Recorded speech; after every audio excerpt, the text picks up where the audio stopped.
Hi guys, welcome back to the channel. I'm Office Bloke Daz. I'm Office Bloke Mike. And I'm Office Bloke Max. All three of us. If Patreon's your thing, check out the link in the description below. Loads and loads of stuff on there, starting for a bargain price of just £1.50 a month. Help support the channel, and there's something for everyone, and you won't be disappointed. Guarantee that. Honey Badger versus Wolverine. Right. Ooh. We have touched on these before. We have touched on these before. But this is a casual geographic. I'm still going with the Honey Badger over everything. Yeah, absolutely. Right? Honey Badger over a lion. Pure attitude. Yeah, pure attitude. They are a piece of work, balls aren't of they? steel. Oh, they're absolutely. They're incredible, aren't they? Incredible animals. Should we get into it? Absolutely. Yeah.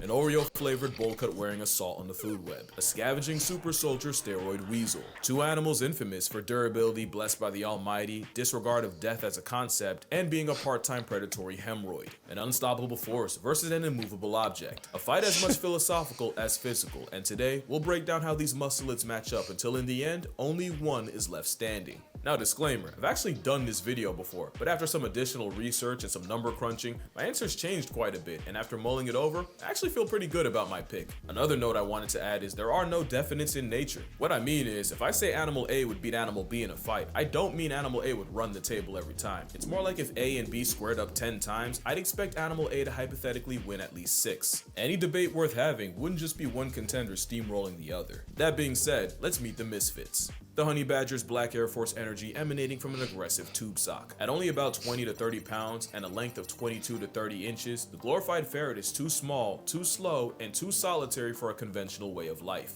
In a world of fight or flight, the honeyhead's defining trait is not having wings, and monochrome crash outs are actually their best defense. But it's not just a bluff. The bane of bees has 1.5-inch claws, mostly for digging and breaking into hives, and jaws powerful enough to crack open a tortoise. They apparently use those jaws to castrate larger animals to bleed them to death. But if we want to be fair here, we do have to mention that the castration claim came from Kruger Park Ranger James Stevenson Hamilton in 1947 and hasn't been documented since. Either way, the real flex is that if cockroaches had breasts, they'd probably be honey badgers. They're that hard to kill. They famously have thick 6mm skin that can tank quills, bites, bee stings, machetes, and most importantly, severe maulings from much larger predators. The rotel also has freakishly loose skin that makes it nearly impossible to pin down without it turning around and delivering punishment to the face. Additionally, they have a reversible anal pouch with a smell foul enough to gift angry bees the power of discernment. Although I don't think it would affect a rampaging Wolverine. All in all, the honey badger punches way above its weight, and it needs to have a chance.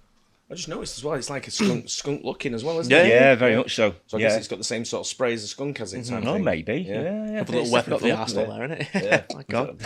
Oh, no pun Use intended. your words Yeah, no pun intended. Wolverine is a travel-sized bear on bath salts and a different kind of cockroach, living on the very fringes of existence where most others could not. Wolverines weigh about 30 to 45 pounds and measure up at 28 to 42 inches, and they also have the honey badger problem of not having the bulk of a bear, the parkour prowess of a puma, or the power of friendship like wolves. They do have jaws strong enough to crush bone and chew through frozen flesh, and 4-inch semi-retractable claws, mostly for climbing, but also for running non-retractable fades. Like the honey badger, they have thick loose skin, but also a coat to insulate them from the elements. They're also the IRS for animals way above their weight class, as they're on record shifting cougars, wolves, and in some rare cases, even bears from meals. And again, like the honey badger, they also weaponize their anal glands, enough to have the nickname skunk bear. Not something that should matter against a badger, but the fight would be an odious assault on and of every sense. The Wolverine's bigger frame means it has confirmed kills against animals up to 20 times its size, and there's even one case of a Wolverine allegedly putting a polar bear in past tense by latching his jaws around the bear's windpipe. But just like with the honey badger, there isn't really evidence of a rageaholic gym sock suffocating a polar bear with more than just smell, but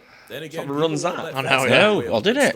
That's how some animals end up sounding way worse than they actually are, and how other animals don't get taken nearly seriously enough. Like the most dangerous animal in Yellowstone isn't a wolverine, a wolf, or even a bear, and a quick look at these articles and you'll see that a fluffy, bearded tank puts way more humans in hospital beds. But actually, reading the articles will tell you that it's the people causing problems, and the bison are guilty of only protecting They're huge, aren't they? Yeah. Wow. That's why it's important to have both sides of a story before you start judging, and that's why I'm working with Ground News. Ground News is an app and website developed by a former NASA engineer who saw news outlets basically bias planting to boost engagement. And like I always say, if you think you're impervious to bias, then you're exactly who would be affected by it. But you can take the power back.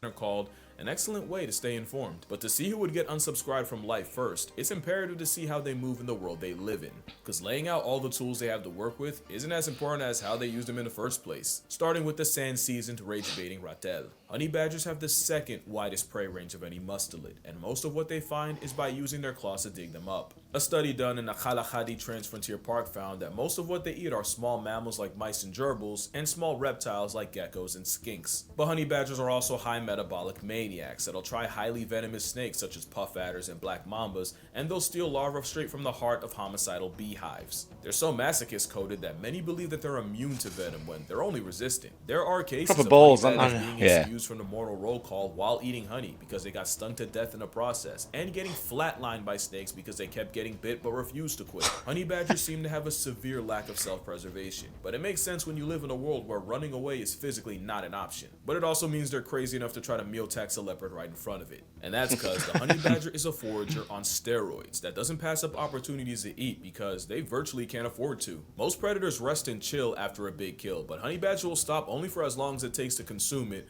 before running off to find another. This mentality also helps his furry fitted sheet not fold in the face of predators, and constantly fighting back even inches from death means even if it can be killed, it often ends up being more effort than it's worth. In a desolate landscape like the Kalahari, an overachieving weasel scrounges a living in the area code of some of the most impressive and oppressive forces of predatory nature. Wolverines are survivalists on steroids that live in some of the most unlivable places on Earth. While bears hibernate through the dead of winter, the skunk bear is still outside in avalanche country. Those claws work as crampons to let the Hulk weasel cling to the side of a cliff, and having large paws means they can run across the same deep snow other animals would sink in. Those jaws are specifically designed to tear through flesh that's frozen solid, and a wolvie will eat every part of a carcass, right down to the teeth. They even have a molar that's been rotated 90 degrees for the main purpose of cutting through ice solid meats. Also, they are the second most disrespectful creature to inclines, with number 1 going to goats. Wolverines will use mountains like we use crosswalks. It's actually why they're so impossible to keep track of. A motivated Wolverine will easily trek through 40 miles of rough, virtually inaccessible terrain in a day, and in Glacier National, there was one case of a Wolverine scaling a 5,000-foot peak in an hour and a half. And that stubbornness applies to their diet, since Wolverines often have to scavenge under the noses of apex predators. But Wolverines can kill too, and in a study, 84% of the observed Wolverines' diets included reindeer, and 28% of those were actually wiped out by Wolverines. There might not be a worse predator to have than a Wolverine, and it's because of how they hunt. Wolverines are the pioneers of one-person persistence hunting, and in one study, a Wolverine chased a caribou for a total of just under 40 miles in a hunt exceeding 6 hours. The animal, with glutton for a Latin name, will tailgate a mark until they eventually gas out. So whether it's a determined garbage disposal or a flagrantly reckless felony ferret, beating either would be a war of attrition. But the question still remains, can he fight though? Both these animals rely on intimidation and offensive defense, but how do they fare when that bluff gets called? With honey badgers, those claws probably wouldn't feel good across the face, but the real damage is in that bite. A honey badger's jaws are strong enough to pull the meat out of a carcass after other predators are done with it. They're actually built for conflict, because the badger's skull has a transverse mandibular condyle that locks into the jaw socket, creating a tight fit that secures the jaw and makes it incredibly difficult to dislodge or dislocate. That's how a honey badger maintains its dental grip on either prey or predators, no matter how hard they buck. The jaw strength is how honey badgers are documented murking goats and sheep, usually by tearing holes in their underside and disemboweling them. The honey badger will also use its nasty bite to factory reset snakes by immobilizing them with a bite to the back of the head. By essentially shanking ops with their teeth and using claws for leverage, the honey badger has scored some impressive wins against raptors like Marshall and tawny eagles, and even the African porcupine, the same one that's a lion's last resort. When honey badgers fight each other, injuries show that they go for the face, neck, and underbelly, because they know that everything else is a waste of time. You know the drill. Honey badger isn't a stone wall, but its size means it's realistically not killing prey bigger than a sheep. Not like a Wolverine. Wolverine is a walking vice grip capable of crippling prey. They have the same tight seal jaw mechanism that all mustelids do, and they use it by climbing on top of prey and eviscerating the neck and shoulder area. One of their favorite strats is running up on prey trapped in deep snow and essentially turning their last moments into a rodeo. Wolverines have used this to single-handedly take down Dall's sheep, reindeer, mountain goats, elk, and even the biggest mark in the area. From 1967 to 2001 in Krasnoyarsk, Russia, there were 19 cases of Wolverines flatlining moose, and based on the bodies, they favored tearing at the legs, neck, and shoulder. Now to be fair, the Wolverines usually went after the young, the sick, or as mentioned, those swallowed by snowdrifts, but it's still a feral ferret the size of a mid-dog taking the life of an animal 20 times its size. Against each other, they use their hook claws to grapple and try to land their trap jaws around the face and throat. The Wolverine has a higher power rating than a honey badger, but the honey badger has that dog in him. Even in a dying effort, honey badgers have been known to throw hands. They don't look like it, do they? No, not at There's all. another aspect we gotta look at, and this might actually be what decides it. How they match up with predators is a big factor, since in this fight they're going up against another predator. And there's no shortage of threats to a honey badger's well-being. Lions, hyenas, leopards, wild dogs, crocodiles, baboons, and pythons are all liable to catch an African everything. slipping. As much as their reputation precedes them, honey badger got quite a lot to give a shit about. Even though they can live for nearly 30 years in captivity, in the wild most won't make it past 7. Honey badgers aren't the indestructible black and white badger berserkers the internet says they are. They're actually very vulnerable to predators. And it seems that the honey badger's 2 biggest threats are leopards and hyenas. As funny as it is, mature lions typically avoid them, since beefing with a malice-operated weasel when you hunt buffalo for a living is a genuine waste of time. But leopards and hyenas are more curious, and since a foot-tall badger can't outrun a hyena gang or sidestep a leopard, they literally have no other option than to fight to buy itself extra time on Earth. But ultimately, honey badgers have no shot at crippling any predator bigger than a jackal, and it becomes a losing matchup when a predator decides it does have time. It's just that the honey badger's crackhead determination means it can survive situations they have no business walking away from. Wolverines don't face the sheer volume, but they still have a familiar feline build, one of the greatest pack hunters of all time, and one of the largest land predators on Earth to deal with. Like the honey badger, the Wolverine's durability has been blown up as time's gone on. They're actually really vulnerable against wolves. They'll square up and fight the good fight, but they're as brave as they need to be until there's a treat. In a study on the mortality of Wolverines in Sweden, over 40% died to a predator, likely a wolf, or another reen. Of course, we're still talking about a freaking Wolverine, and you gotta take a gigaferret capable of offing elk, lynxes, and on the right day, a moose. Seriously, Wolverines are a legitimate risk to predators that can't afford to tank injuries, and this can lead to them getting bullied out of resources that may not have been worth it. Wolverines are one of the rarest mammals in America, and because they typically live in the inhospitable, we don't really know how these encounters typically go, but we know one thing for sure. Wolves, cougars, black bears, and brown bears can and have killed Wolverines, and no Wolverine has been recorded murking one of them, unless you believe the polar bear story. So now we have everything to decide who would win, but now we have to decide what winning is. Obviously, there's no question who wins in a fight to the death, but is it still a W if you can force a forfeit first? In nature, a fight to the death is rare, because the injury sustained would likely life deprive both sides anyway. As much as the drama of a drawn-out cinematic duel to the death would sell, getting one side to turn tail is just as valuable a win.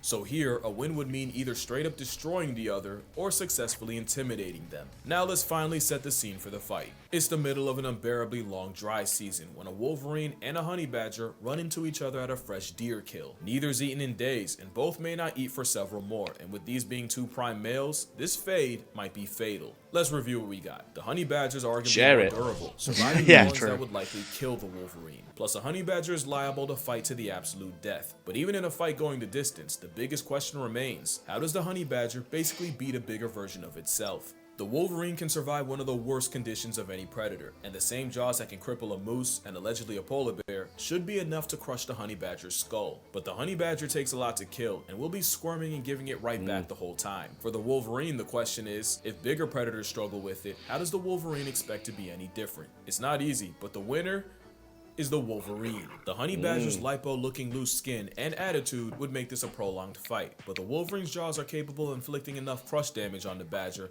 especially if it lands a blow to the head, which they normally go for. In a fight going the distance, the Wolverine would get beaten up, but the honey badger likely wouldn't be able to get a kill on the Wolverine. But the real winner here is the Wolverine's lack of risk aversion. Even though the honey badger is more kamikaze coded, Wolverines have been known to die trying to steal a kill in front of a bear. So the chances the Wolverine backs off are lower than the Wolverine offing the badger, or even the honey badger running first. Against a similar sized African civet, the nasty honey badger is able to pin it, but ultimately the civet's able to walk away. I can't see a honey badger submitting a much bigger Wolverine, but like I said, there are no definites in nature, and in a best of 10, I'd expect a Wolverine to force a submit or a retreat at least 6 times. It was close, but in a matchup like this, only one can take the W, so it's only fitting that the Wolverine already has it. But that's going to do it for this video. Drink water, hug your mother, touch grass, call your father. Let me know what other matchups you want to hear me talk about.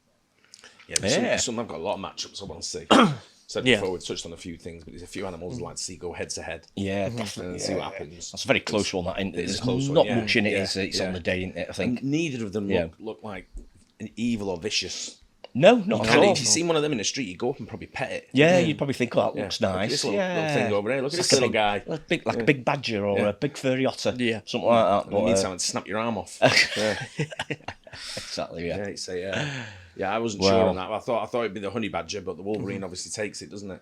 To be fair, he does the argument so well. Yeah, he does. So he just goes, "This is what's going to happen." I think what swung it was it's more likely to be able to deal with bigger prey, and it has done in the past sort of thing. So probably just swings it for it. But yeah, like I say, not much in it, not much in it at all. But great pair of animals, aren't they? Wouldn't want to encounter either of them. No, not at all. Glad we No, don't have them over here. no. No, imagine. Yeah. I think the worst thing we get over here is a dog. Probably, yeah. Or an yeah, I annoying guess so. fox, Yeah, maybe. foxes, Yeah, but they tend to stay away from me anyway, don't Exactly. they, foxes? So, you know. But yeah, great creatures. Yeah, enjoyed it. Hope Yeah, you guys great enjoyed video. it as well. Don't forget to like and subscribe, and see you in the next one. Cheers. Cheers.